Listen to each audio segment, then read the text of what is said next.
Rebonjour, il est 10 heures pile et on est aux Pays-Bas, donc on va commencer. Premièrement, bienvenue ici dans notre webinaire avec la consul générale de France aux Pays-Bas. Madame la consul, merci beaucoup. Bienvenue dans ce webinaire.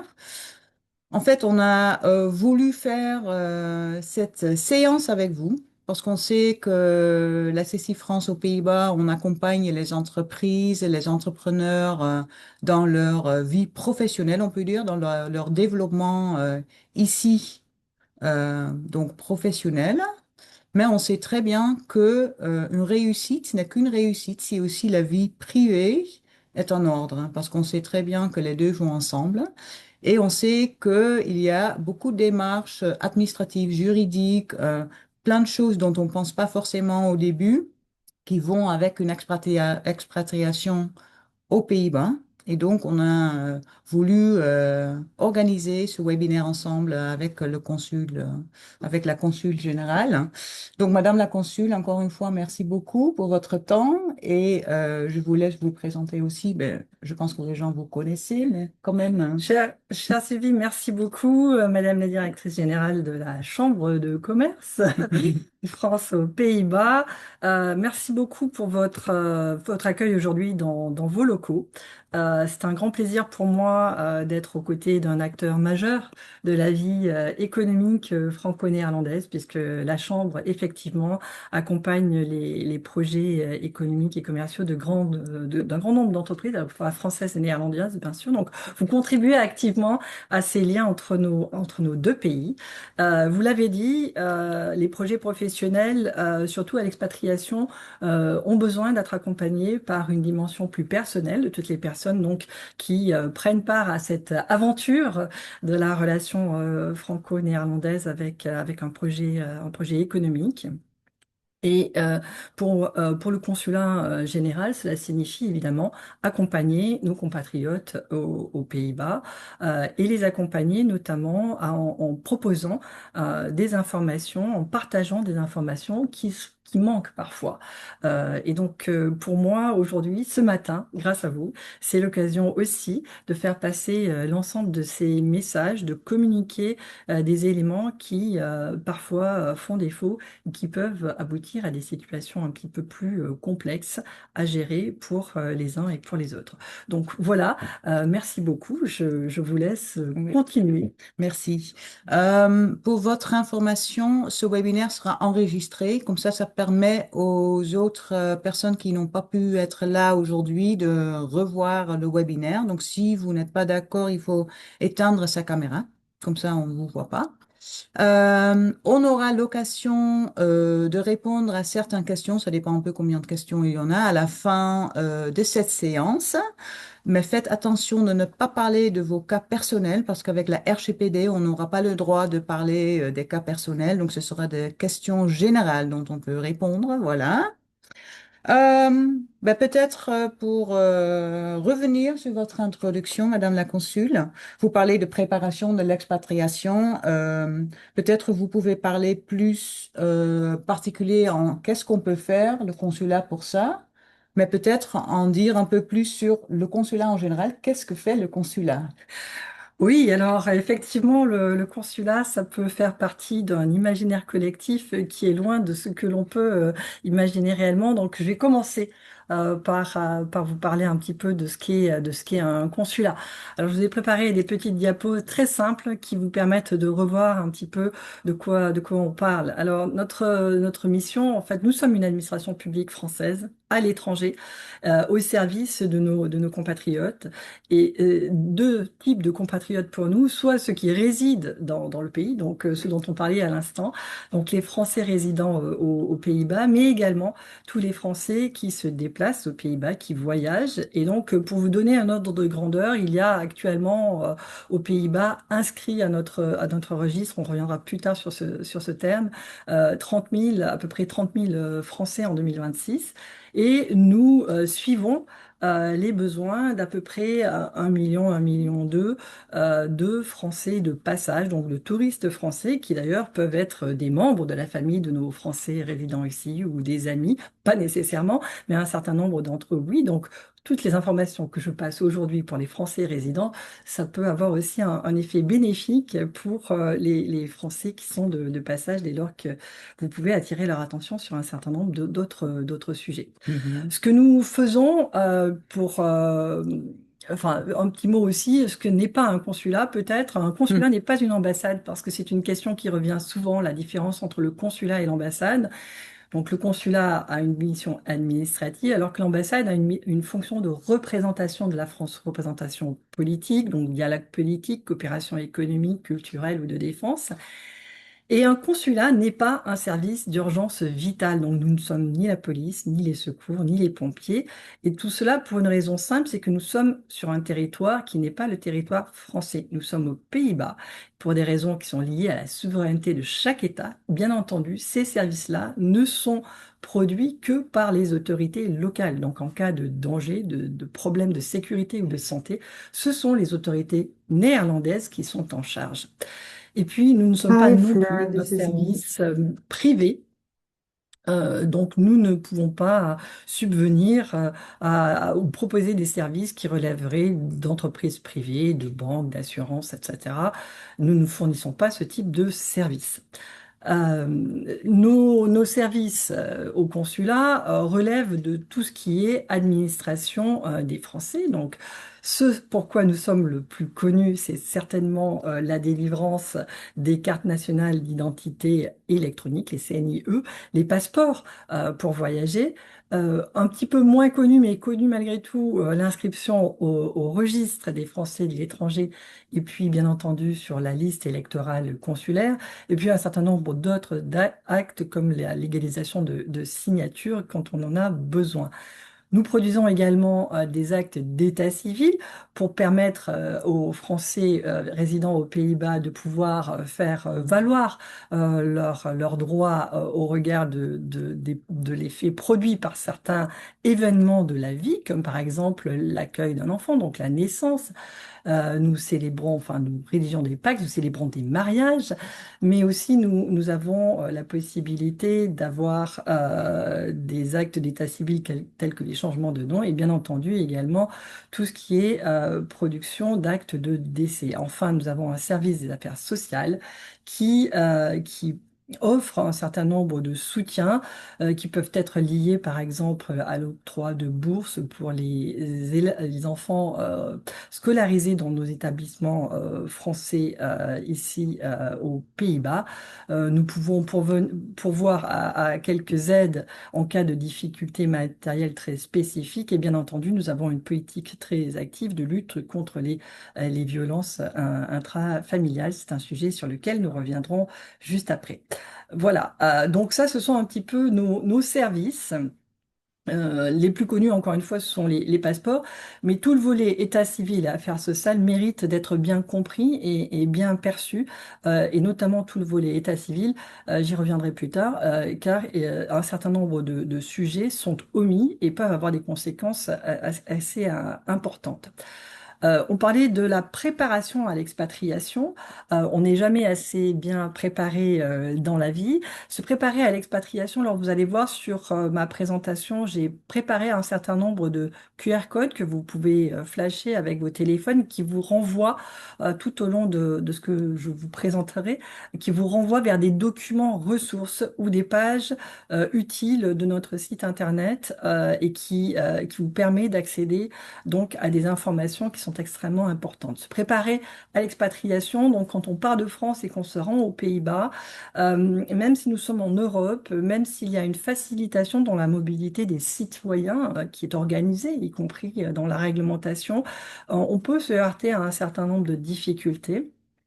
Tout simplement parce qu'on a omis, par exemple, de signaler au fisc français que l'on quittait le territoire.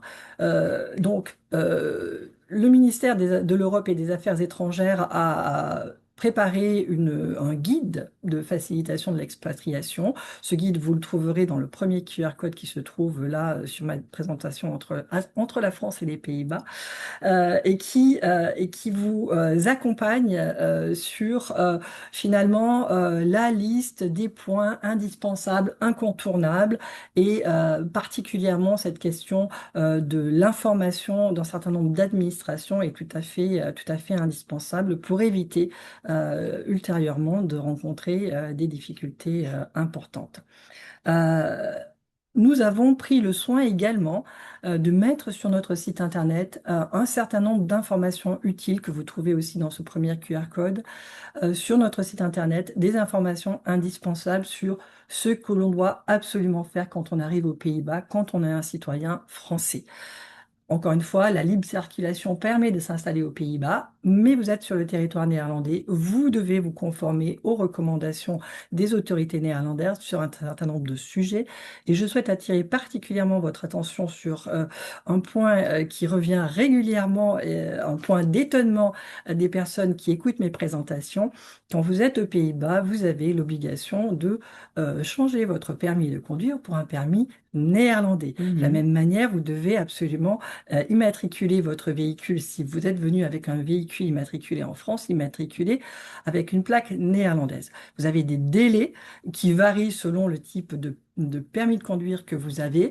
Regardez les informations qui sont mentionnées sur notre site et vous pourrez vérifier si vous êtes bien en règle au regard des dispositions qui sont prévues par les autorités néerlandaises. Quand on prépare correctement son départ aux Pays-Bas, cela arrive régulièrement. Notre service social peut répondre aussi à un certain nombre de questions.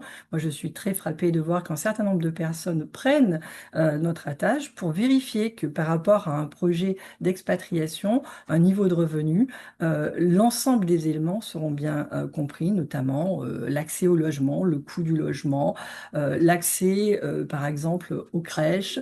Il y a des différences très importantes Mhm. entre ce qui existe en France, les dispositions, les dispositifs d'accompagnement aussi des familles qui sont mis en place en France et les dispositifs existants aux Pays-Bas. Donc, pour éviter toute mauvaise surprise et éventuellement un échec, un retour en France avec un petit peu d'amertume parce que tout le projet ne se serait pas déroulé correctement, il est toujours préférable de nous contacter et nous répondons très volontiers à toutes les questions. Le deuxième QR code que vous voyez sur cette petite diapositive, le retour en France. Alors, ça, c'est une question que l'on n'aborde pas toujours. On part, on est enthousiaste, on passe une partie de sa vie à l'étranger, par exemple aux Pays-Bas, et puis on souhaite rentrer. Eh bien, même si on est français, ce n'est pas si facile de rentrer en France quand on n'y est pas préparé, pour des raisons à la fois administratives, mais également parce que un décalage se crée entre finalement le mode de vie que l'on a au quotidien dans sa vie aux Pays-Bas. Et même si on rentre régulièrement en France, il n'est pas toujours évident de retrouver le cadre du retour simplement. Et donc, sur le site servicepublic.fr, vous trouvez de manière personnalisée des éléments d'information qui vous permettent d'anticiper au mieux toutes les démarches que vous aurez à accomplir si vous souhaitez un jour rentrer en France. Alors l'objectif n'est pas de vous pousser hors des Mhm. Pays-Bas, loin de moi cette idée, mais en tout cas de vous signaler que vous avez la possibilité, parce que vous avez des outils qui sont à votre disposition, notamment en suivant ces sites et ces informations. Voilà. Ben, merci beaucoup pour avoir parlé de ce que venez d'en parler, parce que je vois déjà que cette séance est une très bonne idée, parce qu'on voit souvent également les gens qui sont là et qui sont encore dans une voiture avec une plaque française. On essaye vraiment de les prévenir. Donc, effectivement, déjà pour ça, on voit ça quotidiennement aussi, qu'on doit Absolument. vraiment prévenir Oui. les Français. Donc là, on a parlé des obligations qu'on a vis-à-vis des autorités françaises avant son départ, mais aussi des autorités néerlandaises quand on arrive. Mais quelles sont en fait les démarches à faire vis-à-vis du consulat? Alors vis-à-vis du consulat, vous n'avez pas d'obligation, mais je vous encourage vivement à vous inscrire au registre. Alors, le registre, c'est un outil qui nous permet de savoir quels sont les Français qui sont sur le territoire néerlandais. C'est également l'outil à travers lequel vous pouvez demander à être inscrit sur la liste électorale consulaire. Le registre, ça va vous permettre de faciliter vos démarches administratives parce qu'en fait, un certain nombre de données liées à votre identité, votre situation matrimoniale, votre famille, etc., vont être collectées, conservées de manière parfaitement sécurisée, bien entendu. Il ne s'agit pas de fichiers. Alors parfois, certaines personnes sont réticentes à l'inscription. Écoutez, vous vous inscrivez aux Pays-Bas parce que vous avez l'obligation d'avoir un BSN. Je vous assure qu'il n'y a pas plus de risques d'aspects dramatiques pour votre vie personnelle que d'être inscrit au registre. Par contre, cela facilite grandement vos démarches administratives. Vous allez pouvoir recevoir des informations, bien entendu, à chaque fois que des moments importants, des moments citoyens importants, tels que les élections, sont organisés, vous allez avoir automatiquement des informations. Si des sujets liés à votre sécurité, car malheureusement, il peut toujours se produire un événement sur lequel les autorités néerlandaises communiquent, bien entendu, mais sur lesquels nous sommes aussi amenés à communiquer, vous allez pouvoir les recevoir. Et puis, un certain nombre d'autres événements particuliers, organisation d'événements que peuvent organiser le consulat, etc., etc. Donc, en fait, c'est une source pour vous, c'est un lien avec la France, un lien avec votre administration consulaire, celle qui s'occupe de faire vivre vos droits et vos devoirs. Et puis, dernier point, et non le moindre, dans votre fiche d'enregistre, si vous nous signalez le nom et les numéros de téléphone et courriel des personnes, vos proches que vous souhaitez voir contacter en cas d'urgence, eh bien cela nous permet d'être plus efficace au regard de ce que vous souhaitez. Et vous avez la main, bien entendu, sur ces informations, puisque en tout temps, vous pouvez modifier dans votre espace registre, donc dans votre compte à vous personnel, vous pouvez modifier vos données, vous pouvez nous expliquer que vous avez quitté votre adresse, vous n'habitez plus à La Haye, vous habitez désormais à Amsterdam. D'ailleurs, c'est un point extrêmement important. Il faut mettre à jour ces données d'enregistre pour que nous soyons en capacité de vous servir au mieux. Mais vous pouvez également faire évoluer ces points notamment de contact, puisqu'à un instant T, on peut souhaiter que l'on contacte Madame X et puis à un autre instant Monsieur Y. Voilà, donc vous avez la main sur ces données, vous les faites vivre. Tous les 5 ans, vous devez renouveler votre inscription au registre. Dès lors que vous êtes inscrit, nous vous envoyons automatiquement avant l'échéance de renouvellement un message qui vous invite à confirmer que vous êtes toujours sur le territoire. C'est une question qui revient souvent. Pourquoi est-ce que vous devez renouveler alors que vous êtes toujours aux Pays-Bas? Eh bien, tant que vous ne nous dites pas ce que vous faites, nous ne le savons pas, car contrairement à ce que vous pouvez penser, le registre ne sert pas à déterminer ce que vous faites, mais simplement à vous permettre de faire vivre votre lien citoyen avec le consulat. L'inscription, elle est rapide, elle se fait en ligne, elle est gratuite.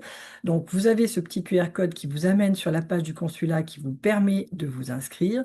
Si vous rencontrez la moindre difficulté, bien entendu, sur le site du consulat, vous cliquez sur le formulaire de contact, vous nous expliquez les difficultés que vous rencontrez et bien entendu, notre équipe se fera un plaisir de vous aider. Voilà, c'est un sujet extrêmement important pour vous, tout simplement pour pouvoir bénéficier de toutes les informations et pouvoir mieux profiter de tous les droits auxquels vous avez accès en étant aussi à l'étranger, puisque l'administration française souhaite vous permettre de faire vivre vos droits et vous permettre d'exercer également vos devoirs, notamment le devoir électoral. Oui, donc c'est clairement un avantage pour les usagers de s'enregistrer auprès du registre, mais en quoi pour le consulat, cette inscription a un impact sur l'organisation, sur son travail? Alors, ça a un impact très important puisque, effectivement, si on doit gérer une communauté de 30 000 mais que vous êtes 60 000, ce n'est pas la même charge de travail. Ouais, Pour nos équipes, ce n'est pas la même capacité à répondre efficacement. ouais. Donc, plus nous avons une réalité de terrain et mieux nous pouvons anticiper les besoins. Il y a eu un moment où il était extrêmement difficile de pouvoir accéder à nos espaces pour avoir des rendez-vous pour des titres d'identité et de passeport. Nous avons réussi à le régler, notamment en articulant mieux peut-être nos espaces de réception, mais également en obtenant un collaborateur supplémentaire. En fait, si vous ne vous inscrivez pas, le ministère ne peut pas savoir que nous avons besoin de répondre à une demande très forte. Oui. Donc, la réalité des moyens est aussi en phase avec la réalité du besoin terrain. Vous inscrire, c'est nous permettre de mieux vous servir. Donc, n'hésitez pas, inscrivez-vous. Il n'y a que des avantages à cela. Oui. Et vous mentionnez aussi que, en fait, les autorités néerlandaises ne communiquent rien parce que la RGPD est si important. Mhm. En pratique, ça a quelles conséquences pour vous et pour les usagers aussi? Alors, pour nous, c'est effectivement problématique puisqu'on n'a pas de visibilité, mais c'est surtout pour les usagers qui méconnaissent leurs droits.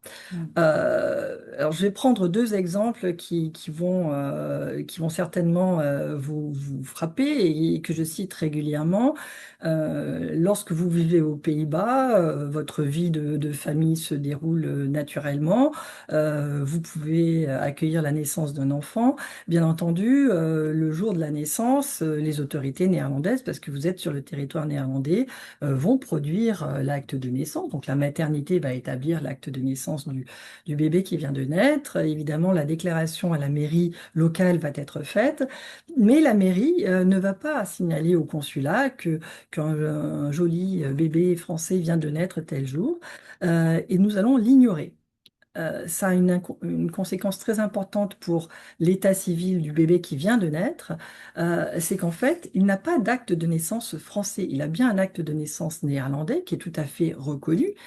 Il n'y a pas de problème, c'est la règle même. Ce sont les autorités néerlandaises qui doivent dresser l'acte, mais nous devons absolument transcrire l'acte. Or, pour le transcrire, justement parce que c'est à vous de le déclarer comme vous le feriez dans une mairie en France, vous devez le signaler au consulat. C'est ce qui nous permettra d'établir l'acte de naissance français de votre enfant né aux Pays-Bas, et c'est ce qui vous permettra ensuite d'avoir des titres d'identité, mais surtout, c'est ce qui évitera la situation terrible de votre enfant qui, arrivé à ses 18 ans, s'il n'a pas d'acte de naissance français, devra obtenir un certificat de nationalité française devant un juge.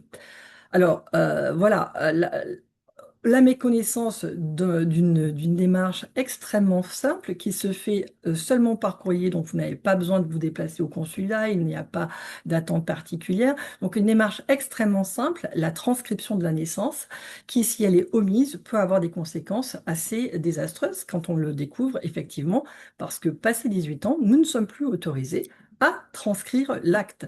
En droit, nous ne pouvons plus le faire et donc là, on est face à une impasse administrative. On doit avoir recours au juge et donc au certificat de nationalité.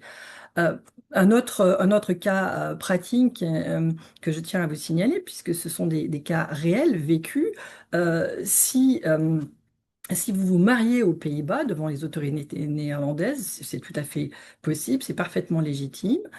Vous devez également demander la transcription de cet acte de mariage dans votre état civil pour bénéficier de tous les droits qui sont liés au fait que vous êtes désormais marié, pour que les autorités françaises puissent en avoir connaissance.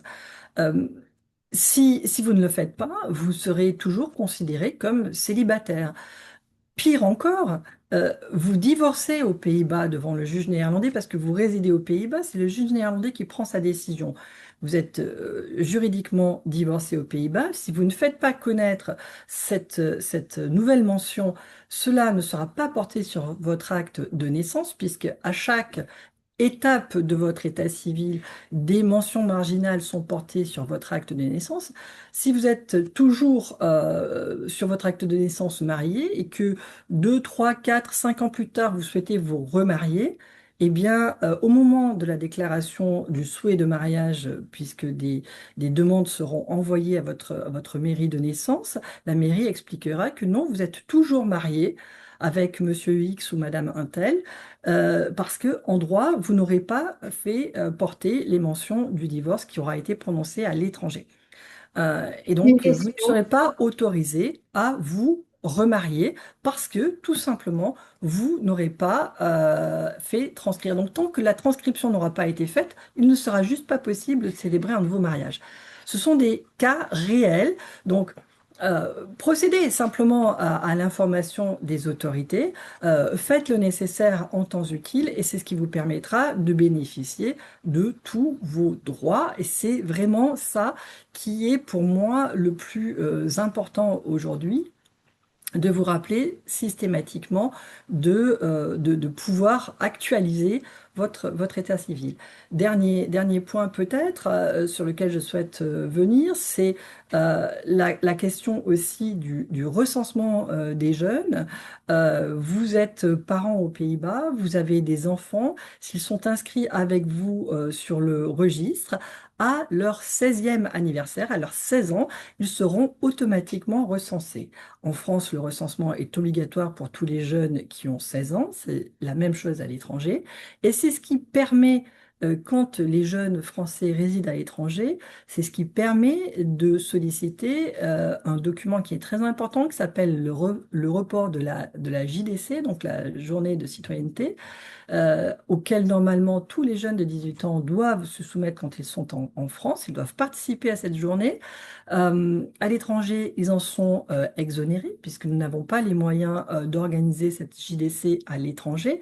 Mais s'ils souhaitent s'inscrire à un concours administratif, s'ils souhaitent s'inscrire dans une université en France, ils doivent pouvoir justifier qu'ils sont en règle vis-à-vis de cette JDC à laquelle ils ont dû participer.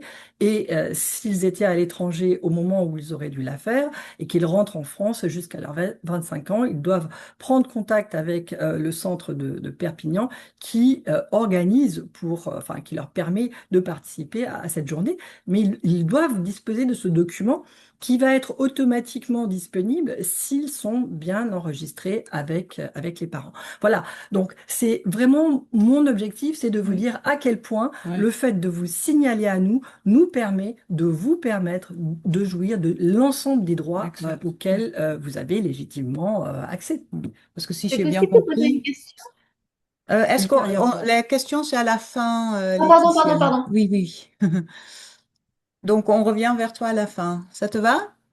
Pas Et de si j'ai problème. bien compris, le GDC, c'est aussi pour pouvoir faire un VIE, n'est-ce pas? C'est aussi Oui, pour avoir. absolument. Donc ça, c'est un droit Voilà, énorme des Français. Et ça, je pense que parce que le programme VIE est quand même un privilège pour un jeune. absolument. Et Je n'ai pas listé non, l'ensemble non, de non, c'est non. pas passer son permis de conduire en France. Enfin, il y a un certain nombre de circonstances dans lesquelles on doit absolument avoir pu justifier de sa JDC. Oui, Oui, exact. absolument. Je Oui, ne vais pas oui. faire toute la liste. Non, non, non, je comprends. Mais je sais que comme je suis fan de VIE, je Je sais que les comprends. jeunes veulent toujours être éligibles pour faire un VIE Oui, et on peut pas dans ce cas-là. absolument.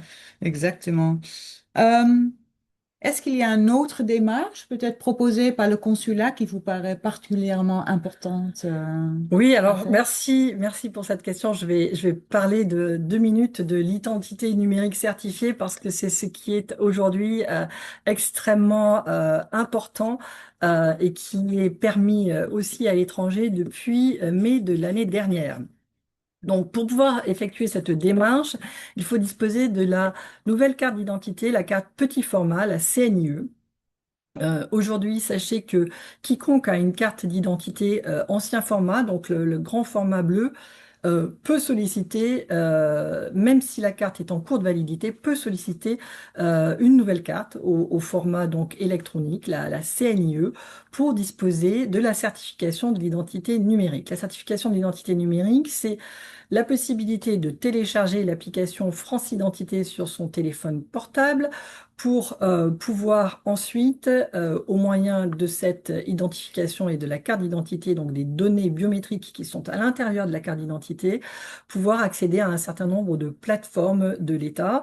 Donc des plateformes qui sont très souvent difficiles d'accès pour les Français à l'étranger parce qu'ils n'ont plus les identifiants qui sont habituellement disponibles pour se connecter sur les plateformes administratives françaises. notamment les identifiants liés à la plateforme impôts.gouv, mais également celles qui sont les identifiants liés à tout ce qui est sécurité sociale, donc la plateforme Amélie. Ce sont habituellement les passerelles qui permettent aux Français, quand ils résident en France, de se connecter et de s'authentifier pour pouvoir avoir accès à leurs données administratives sur ces grandes administrations. L'identité numérique certifiée, donc c'est pour vous disposer sur votre téléphone portable d'un moyen ultra sécurisé, puisque ce sont les données qui sont gérées par l'État, avec les données qui sont à l'intérieur de votre carte d'identité et qui vous permettent donc d'avoir cet outil. Vous avez une procédure assez simple qui est effectuée au consulat. Lorsque vous faites une nouvelle demande de carte d'identité, vous recevez un lien qui permet l'activation. Vous devez vous rendre absolument au consulat pour faire certifier votre identité, car pour pouvoir avoir la certification, il faut reprendre vos données biométriques. Concrètement, il faut reprendre vos empreintes pour certifier que le compte que vous avez créé avec France Identité dans votre téléphone portable est bien lié à toutes les données biométriques qui sont à l'intérieur de votre carte d'identité. Vous pouvez faire cette démarche également si vous êtes en France, de passage en France en mairie, puisque en fait les mairies en France peuvent faire la certification de l'identité euh, numérique.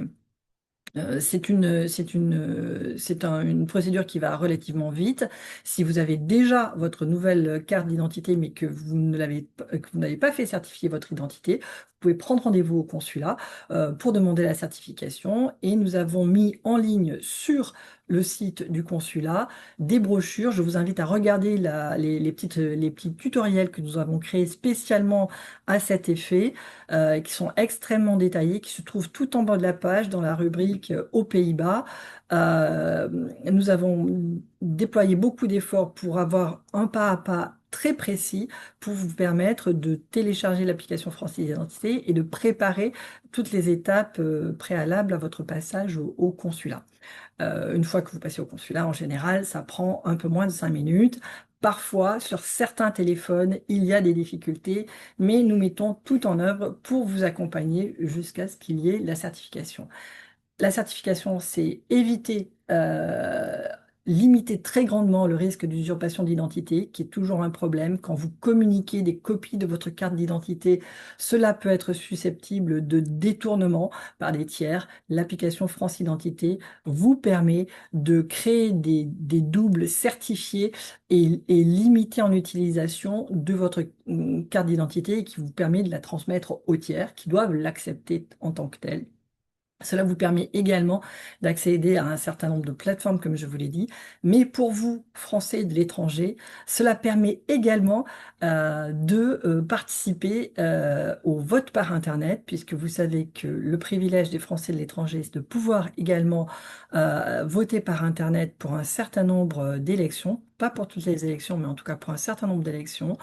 Et la plateforme de vote par Internet désormais comprendra un module permettant de s'identifier grâce à l'identité numérique certifiée. Donc il n'y a que des avantages à faire certifier son identité et je vous invite à regarder notre page Internet. Vous pouvez y accéder avec le QR code qui est à l'écran. Regardez notre page Internet, prendre connaissance de l'ensemble des éléments et si, encore une fois, vous rencontrez des difficultés, n'hésitez pas à prendre rendez-vous, venez au guichet et, bien entendu, nous vous accompagnerons. Et là aussi, on se joigne, je pense, avec la CCI parce qu'on reçoit toujours des questions, en été surtout, des Français basés aux Pays-Bas avec un problème de carte d'identité. Ils viennent nous inscrire des mails et naturellement, Oui, on veut, on veut redirige tout de suite vers le consulat, mais c'est vrai que c'est bien de connaître cette facilité pour absolument. utiliser cette application. Naturellement, vous avez parlé déjà du nombre de touristes aussi français qui viennent aux Pays-Bas, donc vous avez un grand rôle aussi à jouer dedans. Est-ce que pour les résidents, les Français qui résident aux Pays-Bas, Mhm. est-ce qu'ils ont accès aux mêmes services que les touristes qui viennent vous voir? Alors oui, oui, oui, absolument, parce qu'en en fait, quand on est résident aux Pays-Bas, on peut être aussi touriste à l'étranger. Vous pouvez résider aux Pays-Bas et partir en vacances en Thaïlande. Et dans ce cas-là, pour notre consulat, pour notre ambassade en Thaïlande, vous serez un Français de passage, un Exact. Français qui voyage à l'étranger. Pour voyager à l'étranger, là aussi, le ministère de l'Europe et des Affaires étrangères un outil qui est extrêmement précieux, qui s'appelle le fil d'Ariane, qui vous permet de communiquer vos dates et vos lieux de voyage et qui vous permet donc de nous signaler si vous vous trouvez dans une zone sur laquelle nous avons une aide consulaire à votre disposition. Cela est particulièrement important pour tous les cas où il y a des difficultés dans le pays. Alors évidemment, on pense actuellement aux événements que nous avons tous en tête dans la région du Moyen-Orient. Mais il n'y a pas que les cas de crise extrême comme celui-ci, il y a aussi tous les cas d'accidents, d'événements environnementaux pour lesquels, quand vous êtes à l'étranger, vous pouvez de l'information. Donc, si vous vous êtes inscrit sur le fil d'Ariane, nous allons pousser vers vous des informations pour vous signaler si vous êtes possiblement dans une zone de risque. Vous n'avez pas forcément accès dans la langue locale à l'information, vous pouvez en être coupé, mais également si on sait que vous êtes dans une zone dans laquelle les autorités locales estiment qu'il y a des personnes en difficulté, cela nous permet d'immédiatement identifier le nombre de Français qui devront être plus particulièrement suivis par nos services sur place. Donc, vous avez toujours intérêt à vous inscrire sur le fil d'Ariane, c'est extrêmement simple. Vos données, bien entendu, ne sont pas consultées, sauf si effectivement la zone devient une zone en possible difficulté. Et bien entendu, elles sont pas conservées par le ministère des Affaires étrangères qui n'a pas d'intérêt particulier à savoir où vous vous déplacez.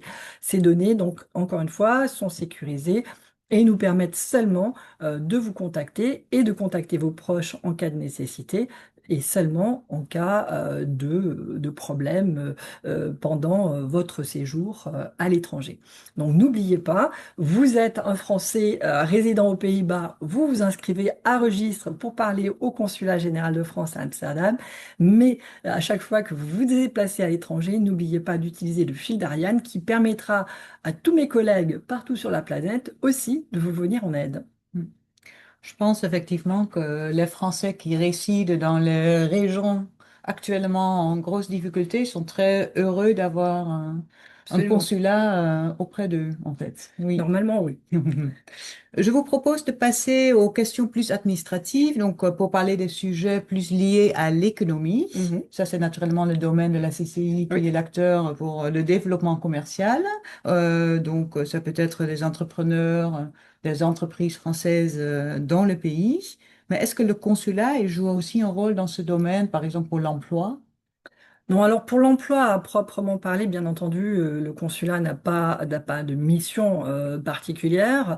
En revanche, nous régulièrement, comme je le mentionnais au début de mon propos, nos services ont des retours d'usagers, y compris de personnes qui peuvent être résidentes aux Pays-Bas depuis quelques années. Il nous fait plaisir toujours de pouvoir partager ces informations, mais ce sont vraiment les acteurs de terrain, les acteurs locaux qui peuvent parler de l'emploi et de l'accompagnement dans la recherche d'emploi. Les retours actuels que nous avons, c'est que le marché de l'emploi a beaucoup évolué ces Mhm. dernières années Oui. aux Pays-Bas. L'emploi est plus difficile d'accès globalement, ce sont les retours que nous avons, et il y a une réelle nécessité à bien maîtriser le néerlandais désormais. Beaucoup de Français jusqu'à présent se contentaient de proposer leurs capacités en anglais. Désormais, les entreprises néerlandaises sont plus regardantes et Absolument. effectivement, la maîtrise du néerlandais devient un point de passage incontournable, ce qui paraît assez raisonnable puisque lorsqu'on est aux Pays-Bas et qu'on doit y vivre suffisamment longtemps, parler le néerlandais paraît normal. Voilà, donc non, nous n'intervenons pas à proprement parler dans la recherche de l'emploi. Par contre, l'emploi a un corollaire qui est, dès lors qu'on travaille aux Pays-Bas, on génère des droits à retraite. Alors ça, c'est un sujet très important sur lequel le consulat s'associe à la CARSAT des Hauts-de-France, donc qui est la caisse de retraite qui gère plus particulièrement les droits à retraite ouverts en France et aux Pays-Bas, puisque lorsque l'on vient travailler aux Pays-Bas, quand on est en mobilité professionnelle aux Pays-Bas, on a potentiellement déjà eu une carrière en France, où on peut avoir commencé en France, continuer aux Pays-Bas et puis revenir en France ou d'ailleurs partir ailleurs. Dans ce cas-là, les droits à retraite se combinent, se cumulent selon des règles qui sont propres à chaque territoire. Et la CARSAT des Hauts-de-France est l'entité en France qui parle à l'entité néerlandaise pour combiner au mieux le calcul de la carrière, donc les droits à retraite. Alors, je me permets d'attirer votre attention, peu importe l'âge que vous avez, même si vous êtes loin de votre projet de retraite, sachez qu'il faut toujours se tenir informé. Alors ça, c'est un droit extrêmement évolutif, comme vous le savez. Je parle aujourd'hui des droits à retraite. Le QR code que vous avez vous ramène sur la page en fait de la CARSAT des Hauts-de-France, sur lequel vous trouvez une brochure qui vous explique la combinaison des droits. Alors là, je vous signale que la brochure parle de la Belgique, mais la CARSAT est compétente sur l'ensemble des pays du Benelux. Et en fait, mutatis mutandis, les éléments qui sont dans la brochure sont applicables aux Pays-Bas comme à la Belgique. Donc, consultez cette petite brochure qui vous permet déjà de mesurer un petit peu l'ensemble des démarches qui sont nécessaires pour pouvoir bénéficier le moment venu de vos droits à retraite. Et sachez que c'est un sujet qui revient régulièrement. Les droits à retraite s'ouvrent à des dates différentes en France et aux Pays-Bas puisque les règles de calcul de la retraite sont différentes. Mais vous pouvez déjà bénéficier dès l'âge d'ouverture de la retraite en France d'un certain nombre de droits. Et c'est la raison pour laquelle vous devez vous mettre en rapport aussi avec la CARSAT des Hauts-de-France pour voir ce qu'il est possible de faire par rapport aux vos droits à retraite dits français. Bien entendu, l'ensemble des droits à retraite se combinent. Nous organisons une fois par an avec la CARSAT des Hauts-de-France des rencontres qui se tiennent généralement à la rentrée. Donc, généralement au mois de septembre. Moi, je vous invite à consulter le site internet du consulat pour vérifier la date de la prochaine réunion. Nous essayons également de faire ces réunions à distance avec des webinaires, ce qui permet pas de régler des cas particuliers là non plus, mais en tout cas ce qui permet d'accéder à de l'information validée par ces professionnels. Je ne rentrerai pas dans plus de détails sur le calcul de la retraite car ce n'est vraiment pas mon domaine de compétence, c'est le domaine de la CARSAT, mais vous avez avec eux des interlocuteurs qui vous permettent de répondre à l'ensemble de ces questions. Merci. Et effectivement, très important, on pense toujours pendant des années que c'est pas important, jusqu'au moment où on devient un certain âge et on commence à trouver ça quand même important. Je voulais juste revenir sur la question d'emploi, parce que vous avez tout à fait raison que le marché de l'emploi a beaucoup évolué. Et la CCI organise à peu près 2 fois par an des webinaires sur le marché de l'emploi. Et le prochain est déjà programmé pour le 17 mars prochain. C'est un webinaire en collaboration avec Untouchable. C'est une agence spécialisée dans le multilingue. Et donc, n'hésitez pas à vous inscrire pour ce webinaire. On parle du marché en général, de type de postes, de secteurs qui sont à la recherche. Effectivement, on a dû conclure que le néerlandais désormais est beaucoup plus souvent demandé. On parle de comment préparer votre entretien, votre CV, etc. Donc, ça vaut vraiment le coup. Et si vous connaissez des Français à la recherche de travail ici aux Pays-Bas, n'hésitez pas à leur partager cette information. Voilà. Ben justement, on parle de la retraite. C'est peut-être pas toujours le sujet préféré de Jacques, mais on a quand même, on veut bien profiter un peu de ça. Naturellement, on voit que dans une expatriation, il y a un des deux qui va suivre le conjoint et donc il va peut-être perdre son job, qui va peut-être devoir trouver un nouveau job. Ça implique effectivement ses droits à la retraite, mais il y a aussi d'autres conséquences parce que en fait, on se trouve dans une situation où on dépend de l'autre, on est plus vulnérable Et peut-être vous pouvez en parler plus de cette Oui, situation. tout à fait. Merci beaucoup parce que ça, c'est un sujet qui est extrêmement important. L'expatriation, c'est souvent une aventure qui est vécue avec beaucoup d'enthousiasme et d'exaltation. L'expatriation, dans l'imaginaire collectif, c'est aussi synonyme de la réussite sociale, mais elle n'est pas toujours partagée. L'expatriation, c'est aussi des sujets de fragilité diverses. Ça peut être d'ordre psychologique, social, économique. Certains liens se rompent avec la famille, mais aussi avec le milieu du travail. Et quand effectivement l'un des deux conjoints suit son autre conjoint, cela peut créer un déséquilibre et des situations de dépendance qui n'aboutissent pas toujours à des situations dramatiques, mais qui peuvent être à l'origine de situations de violence intrafamiliale. Alors le ministère des Affaires étrangères, depuis bien des années, mène une politique, une diplomatie féministe qui notamment a pour objectif de lutter contre les violences intrafamiliales qui sont de bien des ordres. Donc, nous souhaitons pouvoir limiter ces cycles de la violence et de l'emprise économique par des messages d'alerte et de vigilance sur ce que signifie justement l'emprise. Ce n'est pas toujours l'emprise physique ou sexuelle, ça peut être une emprise psychologique, ça peut être une emprise économique, administrative, se voir supprimer son passeport pour ne plus se déplacer, par exemple, fait partie des emprises auxquelles certains sont confrontés. Et quand on est isolé à l'étranger, il n'est pas toujours facile d'en parler, d'autant moins facile que l'on est supposé être dans un environnement épanouissant. C'est la raison pour laquelle il est très important d'être attentif à ces situations qui peuvent toujours, hélas, survenir. Le consulat et bien entendu sa structure d'écoute sociale est à la disposition de toute personne qui s'estime victime de violences. Il faut d'abord les identifier, comprendre que l'on n'est pas seul, que ces cycles existent.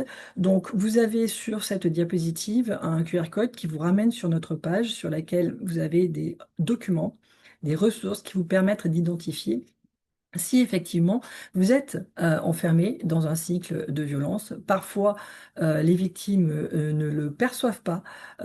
Parfois, justement parce que c'est la mécanique de ce type d'enfermement, elles estiment être à l'origine du problème et non pas être la victime d'une situation. Et donc, il est très important de partager cette information sur les difficultés qui peuvent survenir dans le cadre d'une expatriation où on se rend effectivement un petit peu plus vulnérable. Vous pouvez être toujours reçu de manière bien entendu anonyme et sans rendez-vous au consulat en tout temps si vous êtes effectivement victime de telle situation. Et nous soutenons activement une association qui, ici aux Pays-Bas, propose une cellule d'écoute juridique et qui vous permet de poser un premier cadre et ce, sans aucun besoin de débourser un centime. C'est très important, c'est une aide gratuite, bénévole, par le collectif Stop Violence.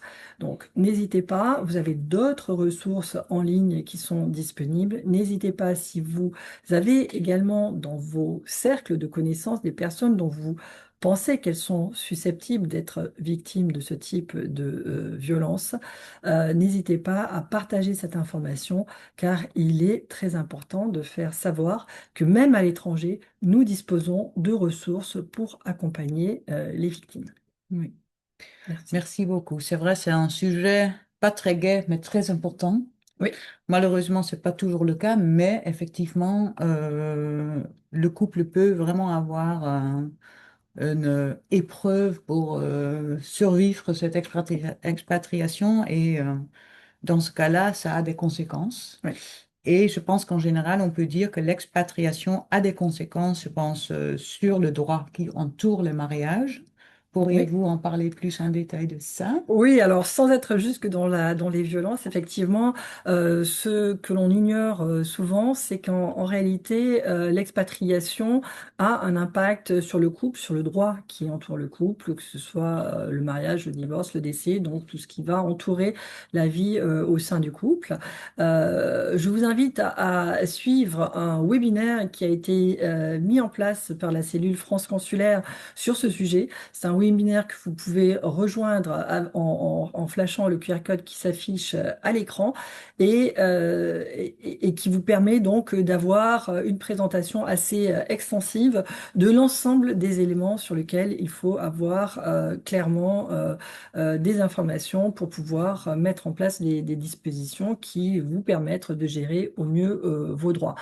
Les conséquences aussi de l'expatriation peuvent être financières, mais aussi patrimoniales. Et là aussi, je vous invite à flasher le QR code, notamment des notaires de France, qui vous permet d'accéder à une brochure qui liste l'ensemble des conséquences juridiques qui peuvent être induites par une expatriation, même avec un contrat de mariage. Il y a un impact de la vie à l'étranger et du droit applicable en matière de gestion, par exemple, du patrimoine du couple. Un QR code aussi qui vous ramène sur le site des impôts, donc impôts.gouv.fr, et qui est en fait une petite note du service des non-résidents. Donc les non-résidents, ce sont les Français qui ne sont pas fiscalement rattachés à la France, mais qui peuvent par exemple avoir soit une activité secondaire en France, soit une résidence secondaire en France et qui doivent s'acquitter d'impôts. Vous avez sur le site impôts.gouv.fr une petite notice qui est spécialement dédiée aux Français qui résident aux Pays-Bas. N'hésitez pas à la consulter. Mhm. Merci beaucoup. Il nous reste un petit peu de temps pour des questions et je vous rappelle que les questions donc ne peuvent pas être personnelles. Avec la RGPD, on ne peut pas répondre à des questions personnelles. Je pense qu'on peut même ouvrir les micros si quelqu'un veut poser une question. Donc Laetitia, je sais que tu voudrais déjà poser une question. Tu es encore sur mute. On t'entend pas, Laetitia, tu es sur mute. Sinon, dans le chat. Oui, Allô? oui, c'est bon. Ouais. Non, en fait, moi, j'avais une question par rapport à toutes les choses qu'il fallait s'enregistrer, la naissance des enfants, les mariages, les divorces. Si on a notre carnet de famille et qu'on le fait mettre à jour, ça inclut ça. Alors, oui, quand c'est l'actualisation de ce qui est sur le livret de famille, dès lors que c'est fait par les autorités françaises. Il m'est déjà arrivé de voir des livrets de famille avec des signatures et des cachets de mairie néerlandaises. Eh bien non, car comme je l'ai dit, seules les autorités françaises peuvent actualiser l'état civil français. Oui, mais le Voilà. consulat, donc vous, c'est vous qui le faites d'actualiser les carnets. Oui, à chaque fois que vous nous présentez votre livret de famille, parce que vous avez pris le soin, par exemple, de déclarer la naissance de votre enfant et que nous vous renvoyons le livret de famille mis à jour et que c'est bien le consulat qui l'a fait, il n'y a aucun souci, votre état civil est actualisé.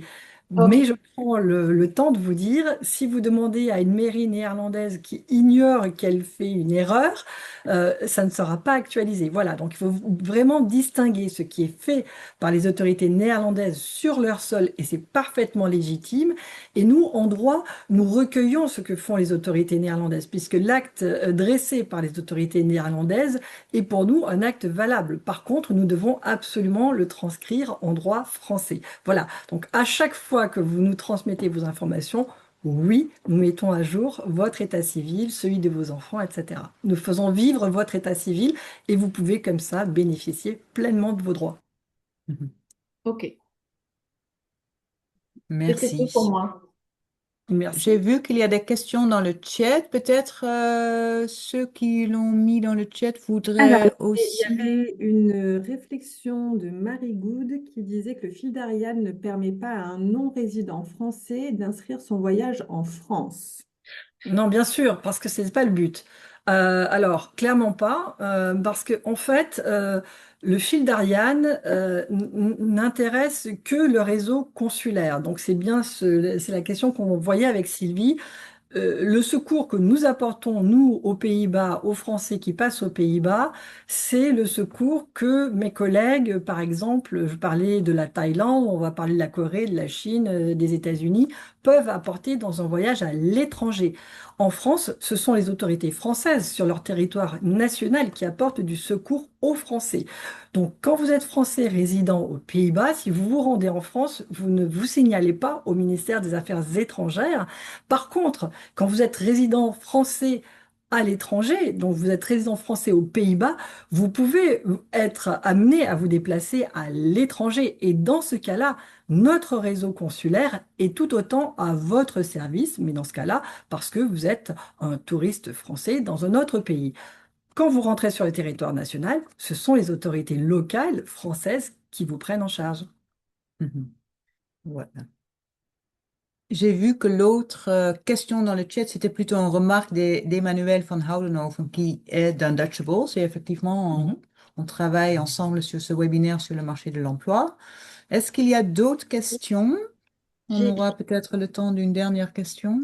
Oui, bonjour, Vanessa Carpane-Jean. Merci pour ce webinaire extrêmement intéressant. J'ai une question un petit peu technique. Pour un enfant majeur encore à charge qui partirait étudier en France, mais nous restons aux Pays-Bas, en termes de résidence fiscale pour cet enfant, quel est son point de rattachement? Est-ce que c'est les parents ou est-ce que c'est... voilà.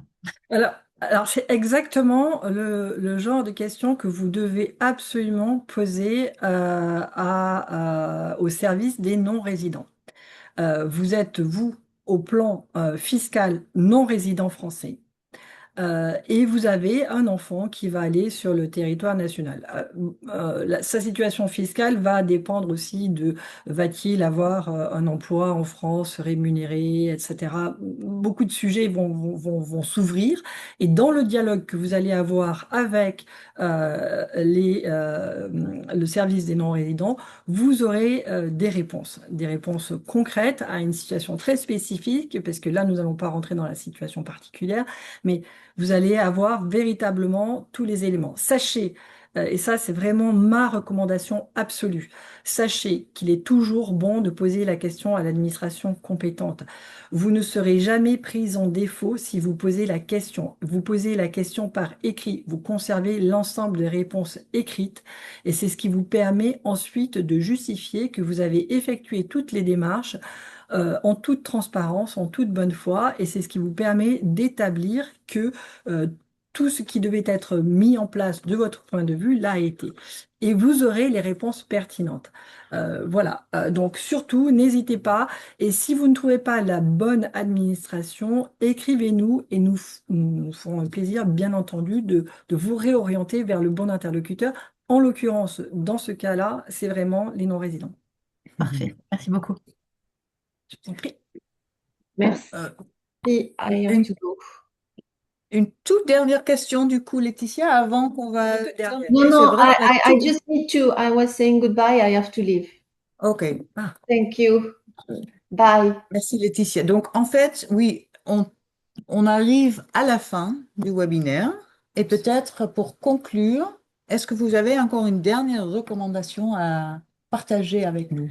Oui, en fait, ça me permet, c'est ça, je rebondis sur la dernière question qui a été posée, et puisque j'orientais vers le service des non-résidents. Ce que je voudrais, ce sur quoi je voudrais revenir, c'est le monde numérique dans lequel nous sommes. Nous avons trop tendance collectivement à aller chercher des informations ou des réponses dans l'espace numérique, y compris parfois produites par des IA, par ChatGPT, et qui conduisent à de nombreuses erreurs parce que les informations sur lesquelles se fondent ces réponses ne sont pas valables. En toutes circonstances et sur tous les sujets fondamentaux qui sont liés à vos droits et à vos devoirs, il faut s'adresser à la bonne institution. Le consulat général peut vous orienter. N'hésitez pas. Surtout, ne vous fiez pas au fil de discussion, aux groupes de conversation, à tous toutes ces structures qui peuvent être bien intentionnées ou pas, mais qui peuvent complètement ignorer la réalité et vous partager de mauvaises informations qui vont avoir malheureusement des conséquences extrêmement réelles et qui peuvent être dramatiques en termes de droits, en termes pécuniaires, enfin, beaucoup de dimensions qui peuvent être extraordinairement préjudiciables. Si vous ne trouvez pas, si vous vous posez une question, écrivez-nous sur le site internet du consulat à partir de notre formulaire de contact. Nous vous répondrons entre 24 et 48 heures en moyenne sur toute question. Vous pouvez aussi appeler le service de France Consulaire. Vous trouvez là aussi le numéro de téléphone. C'est de 9 heures à 17 heures du lundi au vendredi, tous les jours sauf jours fériés français. Le numéro de téléphone, c'est le plus 31 2 02 49 91 64. Ce numéro est disponible sur notre site internet également. Voilà, c'est vraiment le plus important. Euh, une dernière petite diapo, peut-être. Ah, pourquoi ça ne marche pas? Je ne sais pas. Hein, Il est c'est bloqué. étrange. Ah, ça c'est dommage parce que ça c'était la diapo sur laquelle il y avait le QR code. Si, voilà, Ça de marche. tous nos réseaux sociaux. Alors je suis à titre personnel pas très fan des réseaux sociaux, mais malgré tout ça nous permet de vous partager de l'information validée. Donc choisissez celui qui vous paraît le plus opportun par rapport à vos habitudes personnelles d'utilisation des réseaux sociaux. Sachez que vous pouvez vous inscrire à notre lettre mensuelle. Donc, tous les mois, nous publions une lettre avec toutes les informations d'actualité qui vous concernent, qui concernent vos droits. Allez sur le site internet du consulat et demandez à vous inscrire sur la lettre. Vous avez une petite adresse qui s'affiche dans notre page d'entrée à ce sujet. Et puis, vous avez le fil WhatsApp qui est peut-être le plus simple à utiliser, sur lequel nous publions régulièrement les informations. Il n'y a aucun commentaire. Vous n'avez pas de possibilité de nous interroger, mais nous vous poussons des informations sur l'actualité qui concerne la communauté française aux Pays-Bas et l'ensemble de vos droits. Voilà, c'est la meilleure manière probablement de rester informé, c'est d'être sur les sites officiels. Tous les autres sites sont susceptibles en fait d'être erronés ou frauduleux. Je vous invite à la plus grande prudence. Merci. Merci, chère Merci. Sylvie. C'est un plaisir. Un grand merci Merci déjà, beaucoup. Madame la Consul, de nous avoir partagé toutes ces informations tellement importantes. Je pense que tout d'abord, je voudrais vous féliciter pour tout le travail que vous faites au consulat, parce que je sais que vous faites un travail qui est excellent, je l'entends, parce qu'on en reçoit quand même beaucoup aussi de feedback sur tout ce qui se passe des Français aux Pays-Bas. Et donc, on sait qu'ils sont très, très, très heureux de vous en tant que consul et la façon dont vous gérez l'équipe du consulat. Donc, un grand merci à vous. Un grand merci à l'audience aussi d'avoir assisté à ce webinaire. Et je pense que c'est très clair qu'il faut s'inscrire auprès du consulat, non seulement pour l'équipe même, mais aussi pour vous, parce que ça veut dire qu'il y aura plus d'effectifs pour travailler pour vous au consulat. Donc, j'espère que si vous n'êtes pas encore enregistré, que ce sera le cas. Et je vous souhaite tous une très bonne journée et encore un très grand merci à Madame la Consul d'avoir assisté à cette séance et d'avoir nous présenté toutes ces démarches importantes des Français. Un grand merci à la Chambre de commerce, grand merci à vous, Madame la directrice, et puis merci à tous ceux, toutes celles et ceux qui nous ont suivis aujourd'hui, et peut-être à toutes celles et ceux qui nous suivront en décalé. N'hésitez pas à faire appel à nos services. Nous sommes là pour vous servir, vous, Français, aux Pays-Bas. Merci beaucoup. Merci et au revoir, bonne journée.